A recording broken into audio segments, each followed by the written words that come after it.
Hello, and today I'll be taking a look at the Bilbo Baggins and Gollum figures from The Hobbit: An Unexpected Journey in the 1/18th scale figures.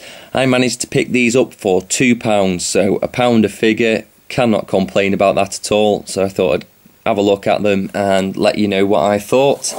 On the back it does tell us a little bit about the quest that they're going on and a little bit about the characters, which is always nice to have on the packaging. Also shows us some other figures that we can get in the line. We can get Killy and Philly the dwarf, Dwalin and Balin the dwarf, and Legolas and Toriel. And these are from The Bridge, imported by Vivid. Well, it says imported there, but it also says imported by Planet Fun. So for £2, let's get them open and see if they're worth the cash. Okay, so here they are out of the packaging. I'm just going to put Gollum down for a minute and show you the accessories that Bilbo comes with. He does come with a nice backpack. I'd imagine it looks just as it does in the film. No paint on it, but it seems to be sculpted okay.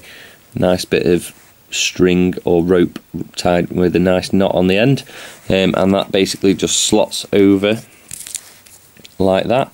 So on the back it fits on quite nicely, which is always good.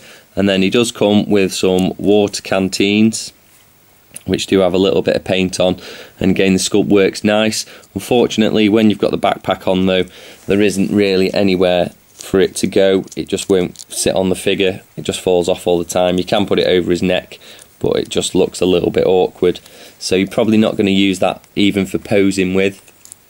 But the backpack's okay, looks the part, like I say, from the film. And then he also comes with the Sting blade, which does come with a little bit of swirly pattern on. I'm pretty sure that in the movie this actually has a bit more of a thicker head on it. A little bit of wood paint for the handle, kind of unneat. You can see where the casting lines are on the side, but it's a very, very small blade, so if we sheath that, but that's okay. I did have to move his scarf down a little bit from round his neck because it did impede the motion a little bit more, so I had to just quickly pop his head off and try and poke that down a little bit more, but it seems to have gone back up again. As you can see, it moves around, and it does look a little bit awkward round his neck due to the colour of it. It seems to match in with the colour of his skin. And also this bit does pop off, so be careful that you don't lose it, because the figure just looks quite ugly without it. But that does just slide up and fit back into those pegs there. So let's have a look at the sculpt work. The hair is sculpted very nice, a lot of detail. It's sculpted in different colour plastic, so they've not had to paint it, so there's no bleeding there. The little scarf, like I say, moves from left to right, doesn't seem to get in the way. His jacket is a separate piece. It does have a bit of a texture inside there, which is always nice. A few sloppy bits of shiny stuff here. I'm not too sure what that is, but the jacket seems to be sculpted nice. His pants does have a belt which holds the sheath, so you're not going to lose that, which is also good. Helps it move around a little bit, shouldn't get in the way of the articulation. And then down to the legs, they're nice. Even a little bit of sculpting on the feet for the hairs, and the toes themselves look quite nice, and then just the feet. So overall, sculpting looks really good on this figure. And so if we have a look at the paintwork on the face is done very well. The eyes are done nicely, and also his eyebrows, which is good. Other than that, there's not really any other paint on this figure. It's all sculpted in the plastic that it is moulded in. Apart from the elvish bit of design on the side of there is a bit of overcast on the sheath itself. And the feet are painted, but they're painted nicely. The hairs are done nicely on the feet also, not quite on where the sculpting was, so I don't see the point of them sculpting it, to be honest, but they have. So if we go on to articulation of this figure, the head can't really move up and down due to his little scarf, but it can go all the way left and right. And then we've got a ball peg for the arm, so you should be able to get that up quite high, and then it's a ball hinge again with a peg stuck into the top of the arm, so we can get a nice range of motion in there. Strange angle, not that way. can get it quite far across the chest. And then also we have a peg just for the wrist, so we have a nice swivel, which is good for the size of the figure. And then do we have a waist twist? We do have a waist twist in this small figure also, which is nice. Ball pegs, good out to the side.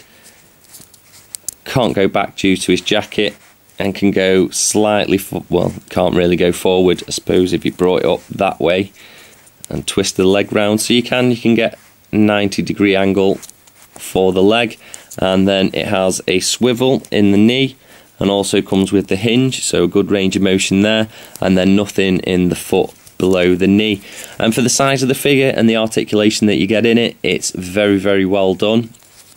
It looks like the character, it looks the part, so very happy with Bilbo. So let's move on to Gollum. So here is Gollum, and as you can see, it definitely looks like the character, which is good. The hair isn't sculpted on, it is just a bit of paint, but overall the rest of the sculpt of this figure looks nice. Nice skinny body, very bony down to his feet, all sculpted very well. The paintwork, it does have a slight brush on it so that you can bring out a few more of the details, a bit more of a fleshy tone. He has the red around the eyes. The eyes are painted really, really nicely. A few bits for the hair, and that's your lot really for your paint. Even the skirt actually has got a bit of a brush in it, which is nice that they've done it on such a small piece.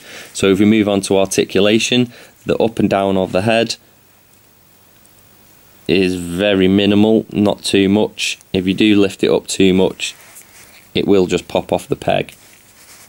To the arms, they are on a ball hinge, but they do go all the way up there. You get a good range of motion on that, all the way out to the side. Same with the other arm. None in the elbow, but I think that's justified because it's such a small figure, they probably just snap off. Maybe could have done with a peg just in the elbow, in the wrist, sorry, just to add that bit of motion, but unfortunately you might lose it again, or it might snap really easily. He does come with a diaphragm joint, can move forward slightly and backwards and give you the range of motion left to right. On the leg, it is another ball hinge. You can get it all the way out to the side. It's not impeded there at all. Good range of motion, but that's it for your articulation. None in the knees. Maybe could have had some in the ankle because the ankle is a little bit thicker.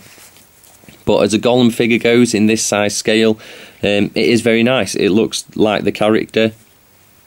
It does have articulation and it is painted. So all in all, I'd say it fit nicely on the shelf with the rest of the collection.